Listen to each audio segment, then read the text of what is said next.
We're going to start by adding 400 milliliters of warm water and 1 packet of instant yeast, which will activate it, and we'll let it sit for 1 minute.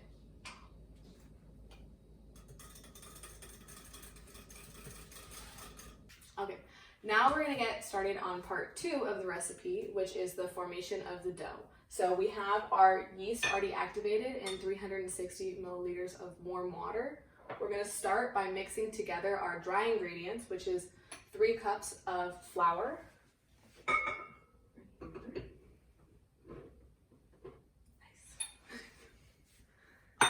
and then we have 1 teaspoon of salt,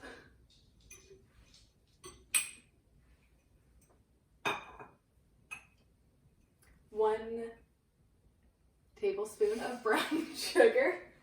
All right, now we're gonna combine together our dry ingredients into a more homogeneous mixture. We're gonna start on low to make sure it's not spread all over the place. All right, that's good enough. All right, now we're gonna go in with our wet ingredients. We have 1 tablespoon of melted butter. It just needs to be melted so that it mixes better with the dry ingredients. And now we're just gonna switch out to a dough hook before we add the yeast.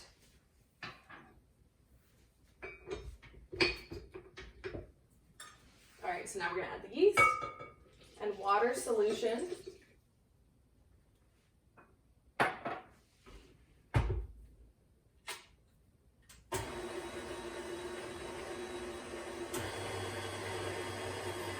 And then we're just gonna let it combine together until it looks like dough. The consistency of the dough should be uniform and slightly sticky to the touch, just a little bit. If it's a little over dry and cracked, then you can just fold in and knead in a little bit of water, 1 or 2 tablespoons at a time until the desired consistency is reached. So as you can see, the dough is still a bit runny consistency. You can see it swirling around the edge of the bowl. So we're gonna add more flour until it is a more firm dough-like consistency. So we're gonna start by adding about another, so this bowl has about 1.5 cups of flour in it, so we're just gonna add a little bit more. Let it run, see how the texture is, and then adjust from there. Now that we have reached the desired consistency of the dough, it is uniform, solid shape all together, and it is slightly sticky, but not overly sticky. We're gonna move on to part 3 of this experiment. All right, so now we're gonna begin part 3 of the experiment, which is letting the dough rise, but first we have to prep it. So we're gonna move it from the mixing bowl into a buttered standard bowl. You're gonna make sure that it has enough volume that it can double in size and still hold the dough. So the butter is just to make sure that it's an easy transfer to take it out because it is slightly sticky. We're gonna first knead the dough on a surface, just like a little bit of flour on our hands, and then we're gonna put it into the bowl and cover it in a warm environment, and this lets the yeast react. The yeast and sugar present in the dough react together and produce ethanol and carbon dioxide gas. The ethanol will burn off in cooking, and the carbon dioxide gas gets trapped in the dough and causes it to rise, which will create an airy consistency in the pretzel. Okay. So we're gonna flour the surface. Make sure to coat your hands. It just makes sure that the flour creates a protective layer between you and the dough so that the dough sticks to itself rather than you.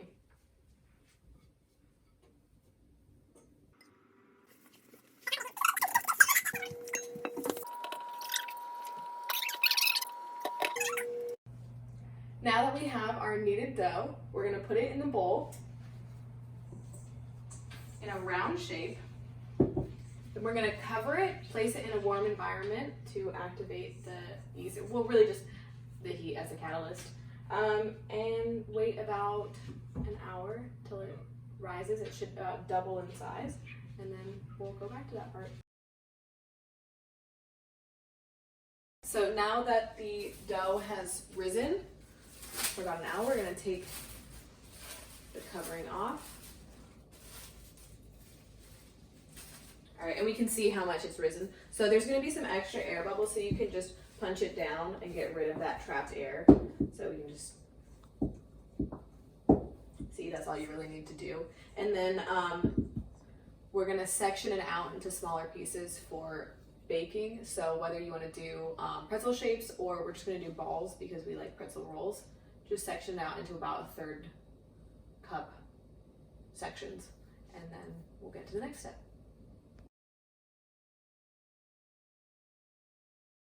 Now that we have our sectioned out pretzel rolls, we're gonna move on to part 4, which is the baking soda hot water bath. All right, so now we will be making the solution by adding a 1/4 cup of baking soda into boiling water.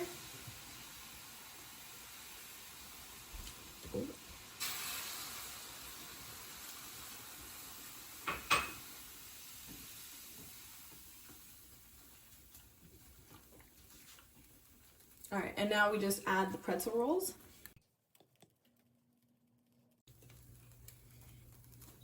And they will soak in the solution for about 20 seconds, being sure to flip them after 10 halfway through to make sure that the surface is completely covered. This step can also be done using a lye water bath, but lye, sodium hydroxide, is a more harsh and corrosive chemical compared to baking soda, sodium bicarbonate, and less convenient to work with.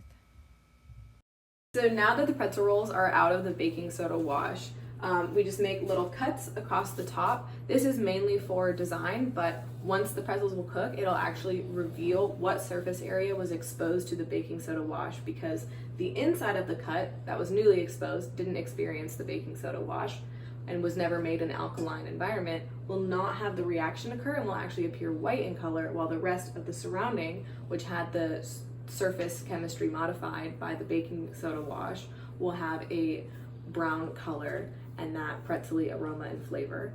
So we're just gonna make those cuts, which we already did, and then we're gonna wash with butter and then put some sea salt on top. Now that we've established the alkaline environment on the surface of the pretzel rolls and added the butter and salt, now we're gonna put them in the oven to bake, which is part 5 and the final part of the experiment. So they'll go into the oven at 400 degrees for about 18 minutes.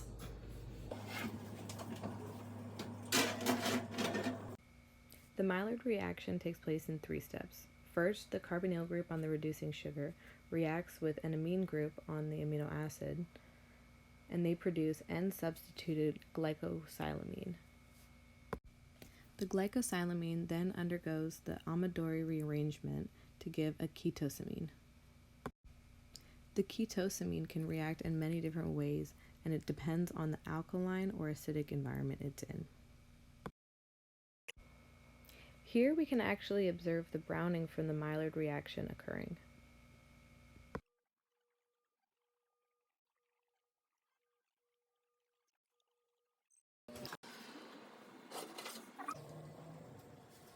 Now that we've let them cool, we can see our final product right here is our pretzel rolls. So we can see here is where we created those lines before we put them in the oven. We can see that the heat activated the reaction and created the browning of the surface. And we see that the coloration does not include the area that did not have contact with the baking soda solution. So the baking soda never made contact with this surface area, never created an alkaline environment, never activated the reaction, and it didn't take place.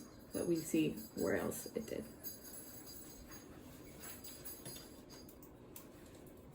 And now we enjoy.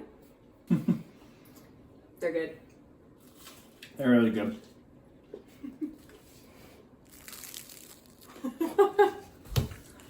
That crunch.